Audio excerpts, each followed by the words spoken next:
Welcome to Learn All About Property, and this time we're talking about raising money. Ooh, Christmas presents, birthday presents, buy me a present. Holidays. No, honestly, raising money was the absolute bane in my life to start with. When I first got started and I went on the courses, they were like, find the deals and the money will come. And then I found deals and the money didn't come, and nobody would lend me money, nobody would give me money. Everybody that I knew was skinned, my family was skinned, my friends were skinned. Yeah, it was quite hopeless really. So actually what I've learned to do now, like this year alone, I've raised over £1 million, haven't I? Well over £1 million. Gotta be. Maybe closer to £2 million. And considering that I haven't been going that long and I started from not being able to raise anything, that is a massive achievement. And if I can do it, guys, then you absolutely can too. Yeah, pity we couldn't keep all that. I know, there's somebody off back. No, but I'm just going to tell you like how difficult it was for me to get started, right? So what they actually told me was to do these investor documents, which is a really good idea, and now we do implement these with more success. So I wrote down what I was doing, what my plan was, how the money was safe, the properties that I was buying, how I was going to add value to property to safeguard the money so that if anything crashed, I'd have the equity there, how I was going to pay them back. So these documents were really robust and really showed people what I was doing. And I handed it out to people indirectly, like they say, so you're not actually asking. So I give it to people that I know, and they read it, they were like, yeah, it was good, but they were skint, so they couldn't give me any money. And the one guy that I knew with money was the guy who lived at the end of the street, who had a Porsche. If you ever do listen to this, hello. I did mean to give it to you on purpose and not indirectly like it made out. But it said to kind of like massage their egos a little bit, and like, I really appreciate your advice, like, can you look at this for me, because I respect your opinion, in the hope that somebody would then say, yes, here's the money, which again, it works now. I've got some more credibility behind me. But at the time, I did that to people, and this guy looked at it and probably thought, why the hell am I going to give my money to you? Because I had no experience, no past experience, didn't really know what I was doing. So on the one hand, yes, it's good, and it does depend where you're starting from, because if you've already got that credibility and that trust, and people take you seriously and trust you, yes, like that would probably work. But for me, that didn't work because I had none of them things. I was a bit of a recluse when I started out. I didn't have any confidence. I didn't really put myself out there. I didn't have any kind of authority. Like, if you see the person that I am today compared to the person I was when I started, you can see why people wouldn't take me seriously. But I struggled, and I did. And anyway, this guy said no, but I don't even think he got back to me. He didn't even give me feedback. He probably thought, cheeky bitch, like, who the hell is she? Yeah, I don't even know her that well, and she's coming asking me for like 60 grand. Go and beg on the street instead. Yeah, but no, and it didn't work, and I really struggled. So what I had to do when I got started was credit cards. Just like my training, I put loads of 0% credit cards so that then I had 22 months to pay the money back. So I drew down as many credit cards that I could on 0%. I even had my husband to do the same because I didn't quite have enough on my own. And then my mother, who didn't have any money, she had a £5 grand credit card, so she gave me that credit card too. So I literally begged, borrowed, and I didn't actually steal, but yeah, I paid it back, so that wasn't stealing. I literally just did what I had to do on credit cards, which it was tough. But when you had no other way, it was literally go hard or go home. If I hadn't done that, I never would have been able to get started. But what really helped was the fact that for 2 years, I was out there. I was looking for deals. I was sharing my life on social media, bane of my life, but like it works for this thing. But I was just sharing everything. So people then could start seeing that, oh, she is out there. She knows what she's on about. She's looking for houses. She's posting about stuff. So even though I wasn't able to do it myself, they could see that. You've got to be mindful as well, haven't you? There are lots of regulations with, asking people for money. Yeah, you can't just go asking everybody for money. Yeah, you've got to be very, very careful. So just be aware of that, and what Lindsay's done and what I've done in the past with credit cards and loads of other people is great. But you've got to do what is best for you. Obviously, don't go into debt if you're not going to be able to repay back what you're going into debt for. So that's very important as well. He's a sensible one, as you can tell. No, I mean, no, we both are. And, you know, these stories that we're sharing with you are real stories. And we know people who we've been sort of coaching, if you like, have done the same thing. But you've got to be able to pay back what you borrow, and Yes. that's the key. So you do need to have the knowledge to be able to pull this off, because if you didn't have the knowledge and you did this and it was risky, then that wouldn't be great.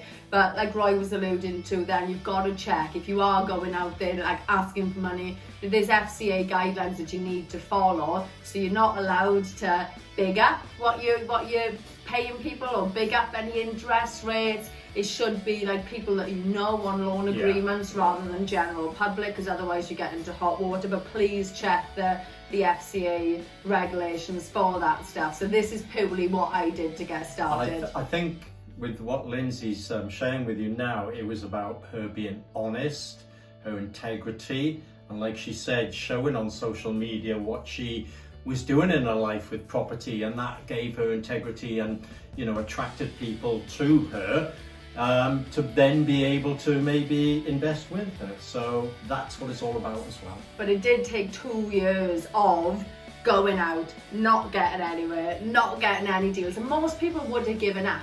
So I think that's the moral of this part of the story, really, is like I wasn't getting paid, I didn't have a job, I was like doing this knowing that I would make it work, but I wasn't bringing in any money. I tried sourcing, which I did then end up doing successfully, but after a while, because it took me a while to know what I was doing for that too. So for 2 years I was doing day in, day out, I was doing the grind, I wasn't getting any pay for it, but I kept going knowing that I would make it work.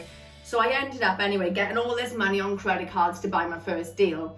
On the training course that I did, they told me that I could do like a full refurb for about 15-20 grand. So I budgeted that I needed £20,000 to do this refurb anyway. So I had just scraped enough credit cards together to pay the deposit, which I needed, which was 25% of the purchase price, and then 20 grand extra then for the refurb. Like I was a bit short, but with my mother's credit card, I managed to fit. Honestly, it was like balls to the wall, like really living life on the edge. It was horrendous.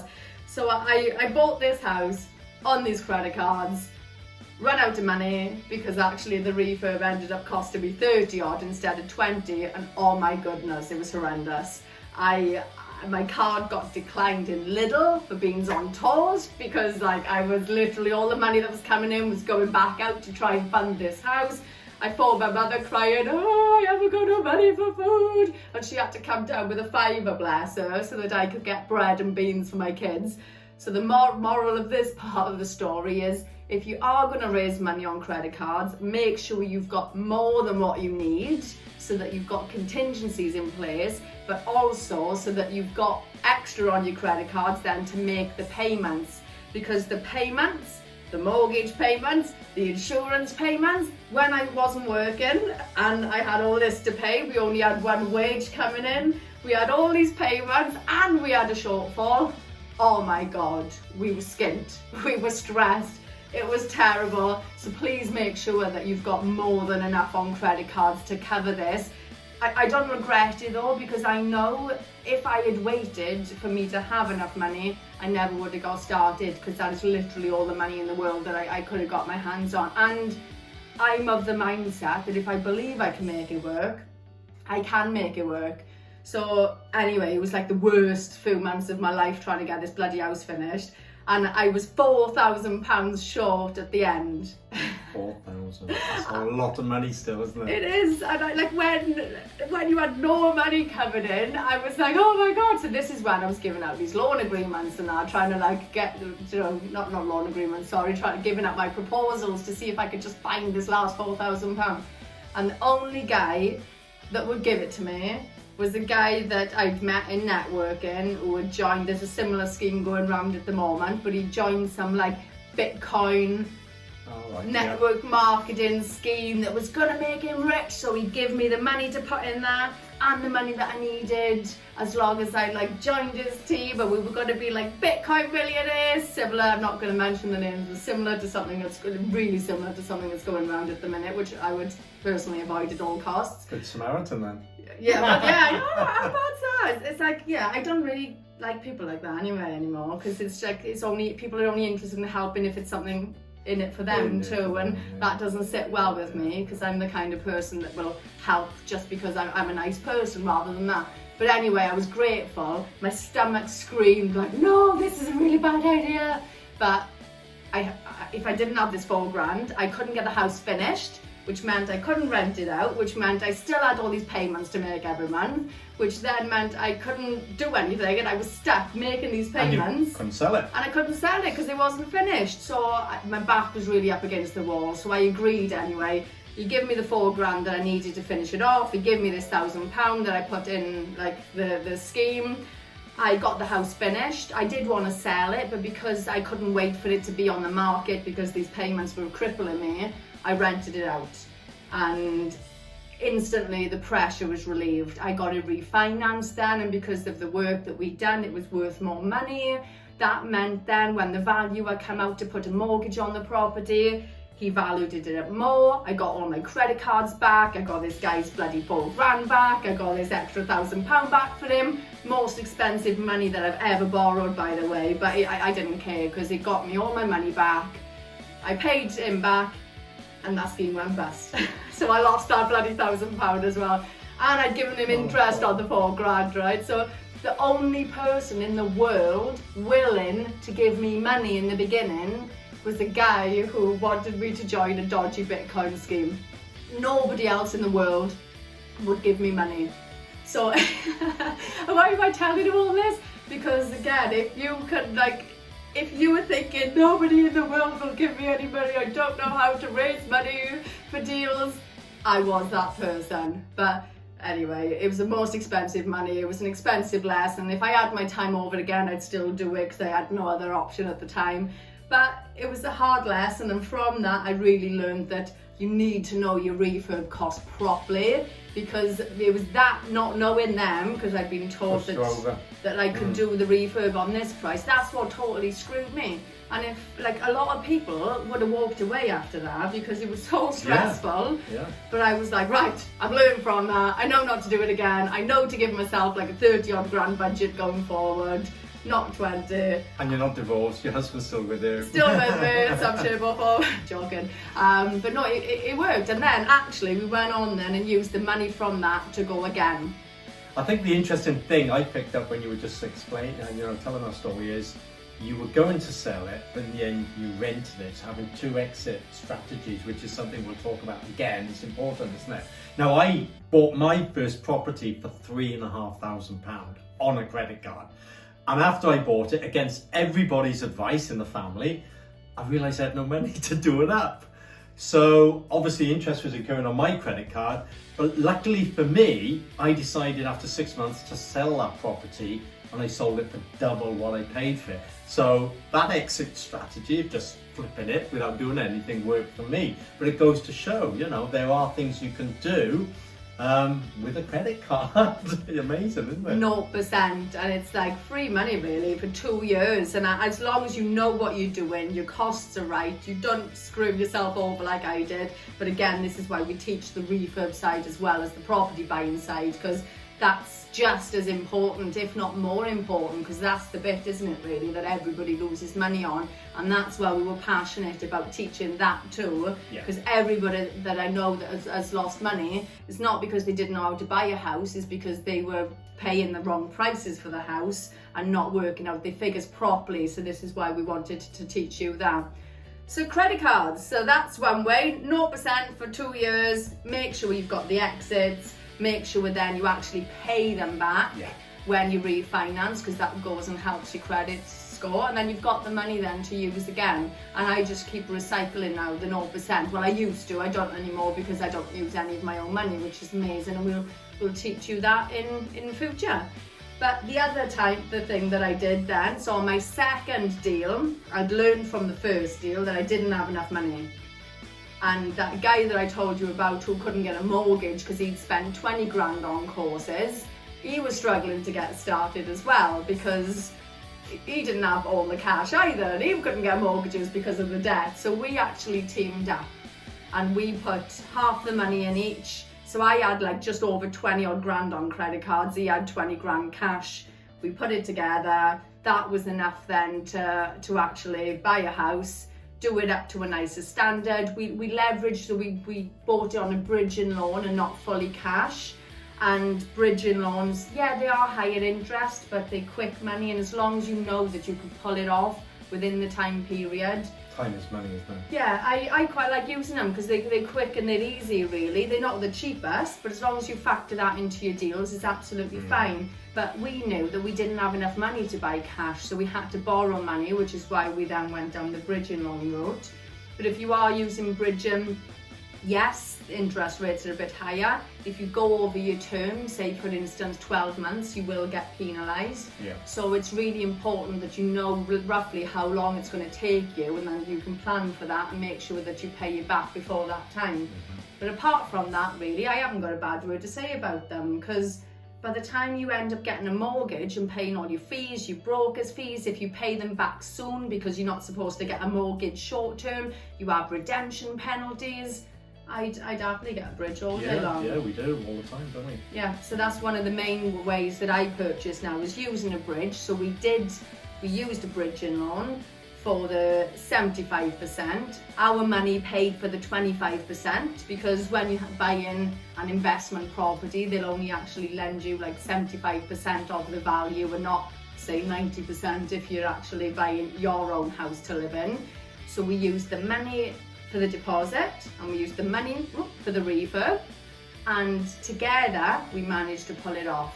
So that property we bought for 42,000, which was a decent price, really. It was quite good. Hard to get all the properties that price now. Yeah, you can, but it's like really, really hard, isn't it? Like, well, where we are anyway, there might be other parts of the country that you still can. It was a 35 grand refurb, and then we actually sold it for £109,000. So what do you make? About 30, was it? Yeah. 30, is that right? Yeah, about 30,000. Which, hey, you know, it's the average salary, I think, for a lot of people. So I wasn't even earning that teaching. No, there we are. Just goes to show, you know, if you can do that in, 8 months? Yeah, well, actually it was 6 months. 6 months from buying, refurbing and selling. I had it all wrapped up, which is like quite quick because everything went quite smooth. But within the 6 months, I had everything paid back. Yeah. So actually, if we did 2 of them a year, that was more than my teaching wage. Yeah, wow. Without working, really. Yeah. You do work, but it's like nothing compared to if you're actually doing a full-time job. Yeah. And earning more money. Yeah. And obviously, if you are working full-time and you can maybe JV, joint venture with somebody, because you're working, you know, you haven't got to put all your eggs in one basket, you haven't got all the time. It's a great way of making extra money to get you into that sort of scenario of investing in property, isn't it? Most people do this around work until then they can give up work. I'd lost my job because I'd nearly died and I was ill, and I kept on having loads of sick days because I was ill all the time because I nearly died, and then they sacked me. And that really taught me a really important lesson. Like, nobody really gives a shit. To an employer, you're just a number. But like to your family, you're everything. And I vowed in that moment never to put myself in that position again. So that's why I didn't have a job. I'd set up a company, a plumbing and heating company, but we'd soon realised with that if you worked, when work was coming in, it was brilliant. When work wasn't coming in, it wasn't so brilliant. And essentially we just owned a job rather than having freedom, which is why like I was working on that, bringing in business and clients and everything else, but I didn't have my own thing going on really, and I knew that wasn't going to give us a life of freedom. Yes, it was going to pay the bills, but I needed something else to do. So I did this not having a job, but most people actually do have a job, which then takes the pressure off a little bit more then. But I don't, as you can probably tell, I don't do things by halves. Yeah, and even doing this part-time around your job is difficult, because if you weren't doing this part-time, would you be spending more time with your family? So you've got to give a lot to then be able to become successful or to make it, you know what I mean? It's not easy.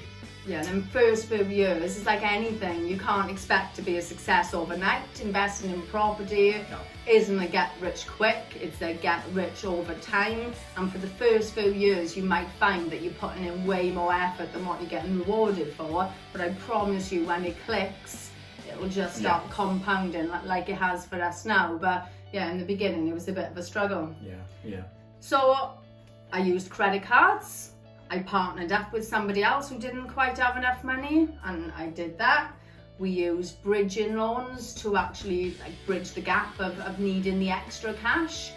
We then put mortgages on the properties when they're all done up and you're renting them out, because then they are longer term. You've got tenants then coming in, paying your mortgage with a little bit extra on top. Yeah. So they are the four main ways that we raise money, aren't they? They are, yeah. But you know, as we said at the very beginning, you've got to make sure that whichever option that you go for, that you can afford to pay things back. So a lot of care, a lot of attention, a lot of detail, a lot of thought's got to go into it before you jump.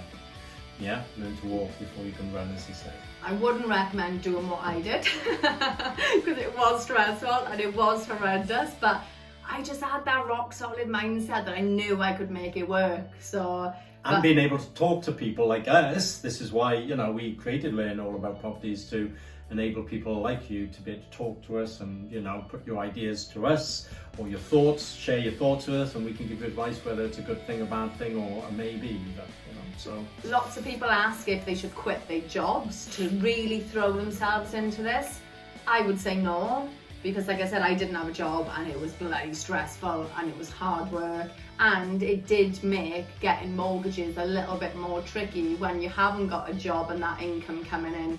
Thankfully, I already had a house that I used to live in, and then when I'd nearly died, I was struggling to make the payments for that house because I'd bought like a nice house and I'd lost everything virtually overnight. That's when I moved back to Wales because the prices were cheaper, to get myself back on my feet a little bit. So I rented that house out. Had I not had that house rented out, I would have struggled getting mortgages because of my income, well, my lack of income even. But because I was a experienced landlord, because I had a rental, it did make things easier. But if you've got a job, I'd say keep it until you're in a position then to go part-time and make the transition, because just quitting, you really don't want to be putting that extra stress on yourself. In fact, to add to that, I know somebody who was very keen to go into self-employment like you and your husband did. You went into plumbing. Now, if you quit a full-time job working for somebody else and you become self-employed, that can also throw a spanner in works, because then you can't get mortgages because you can't prove to them what your income is being self-employed.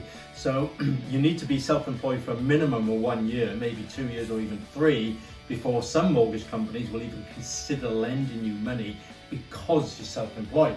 So again, you know, I know somebody who quit their job, became self-employed, didn't realise then when he wanted to go into property, he couldn't get the money, couldn't get any loans, because he had obviously given up a guaranteed income.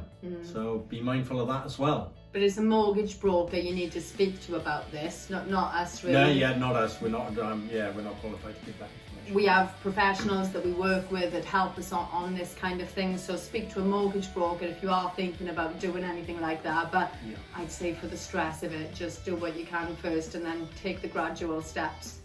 But bridging, they don't care about your income. This is another reason why I love bridging, because they would literally like throw money at me. And they didn't care about the debt I was in. They didn't care about my income. They literally look at the property deal. They look at it on a deal basis. Like, yeah, they look at your credit a little bit, but not. I had good credit. I was just shit on everything else. But they were like, the deal stacks up, the deal works. If she can't pay it, we're not going to lose money, because they basically take all the interest payments and everything out of the loan before they give you, most of the time anyway. Again, speak to your bridge provider to see, but they're not going to lose anything, and they know that if you couldn't pay, the equity's there in the house, and they would just take that. So bridging aren't as bothered, which is another reason why I love using bridges. because the time actually that I did try to buy a house to start with on a mortgage, I was gonna buy using a mortgage and then have it revalued to borrow the extra then when I'd done the extra work in order to get my money back. So I'd gone to the mortgage company, they'd sent a surveyor out, they decided they needed a damp report, so I paid for that. They then decided they needed a structural report, so I paid for that. This took about 4 months, by the way, and I paid like all my legal fees in the process and whatever else. And in the end, they actually turned round and said, I don't think this house is for us. I was already scared, I was like, cheers. And that's what happens sometimes with mortgages, especially, is worth noting as well. Like a lot of the houses that we buy are uninhabitable or they need a lot of work doing. They really are the lick of paint kind of houses. And if you're trying to buy a house like that with a mortgage on a buy-to-let mortgage, they will look at the house and think you can't move straight into that. And if there's a little bit more work needed on it than they like, they won't actually lend to you. No. So that is why I went down the bridging route in the first place, is because I tried the mortgage route, and actually I'd ruined my reputation then with the agents because I'd messed them around so much. I'd spent all these fees, and in the end I had nothing to show for it and the mortgage was declined. So if a property needs a little bit more than a lick of paint with a tenant ready to move straight in, you'll struggle to get a buy-to-let mortgage in the first place, which is why we buy cheaper, because they need a lot of work, because then we get a bridging loan to actually cover the purchase because they don't care as long as the deal stacks up. We will then use our money to do the refurb, and then that will add loads of value to the house and make it worth way more money than it ever would have been if we'd just given it a lick of paint. And then we'll either put a mortgage on it at the end point there when it's worth more money, so we can get all our money back, maybe a little bit left in, but most of it back anyway to go again, or we sell for a massive profit. Yeah. And that's why we ended on a bridge rather than a mortgage, another reason for that as well. Yeah, but as I say, there's a lot to learn on this. It's not just a matter of us sharing that information. There are some bridging companies we won't touch with a barge pole. There are others that we use are fantastic. So everything's different. Your circumstances might be different. The bridging companies where you are might be different. So again, we're here to answer any questions you may have about it. So yeah. But a good broker in your power team is absolutely vital. You need a good broker that can get you the money, give you the advice that you need, get you what you need. Now I've got relationships direct with bridging companies that I just go there. But for any like mortgages or other finance, I tend to use a really good broker, and they then can find me the best deal. It's worth noting, like a whole of market broker, you don't want a broker who's just going to get little backhanders off a bank and then just place you with them because they get most payments. You want one that works for you and has your best interests at heart as well. And that usually means paying them a fee, because they are actually then going round and incentivized to find the best deal for you rather than placing you with the people who are going to give them the most money. Yeah, and you don't have to do that work yourself. The broker does it, so it takes a lot of stress and strain away from you as well. And like Lindsay said, once you develop a relationship with these people and you've done it once, twice, 3 times, it becomes a lot easier. Your credibility increases. And before you know it, they won't be throwing money at you, but the whole process will become a lot easier and simpler for you to do your next one and your next one and your next one. I prefer it when they throw money at me. Yeah, start me off coughing now. Alright, get it up. Oh, bloody hell. But no, it's good. It takes a while to get your head around some of this stuff, but this is what we're here for. But I just wanted to share with you really how I got started and the 4 most common ways that I use to raise money. Obviously there's a lot more ways that you can raise money, but they are the 4 that I used getting started. So hope you found that useful, and until next time, see you then. Yep, see you soon. Take care.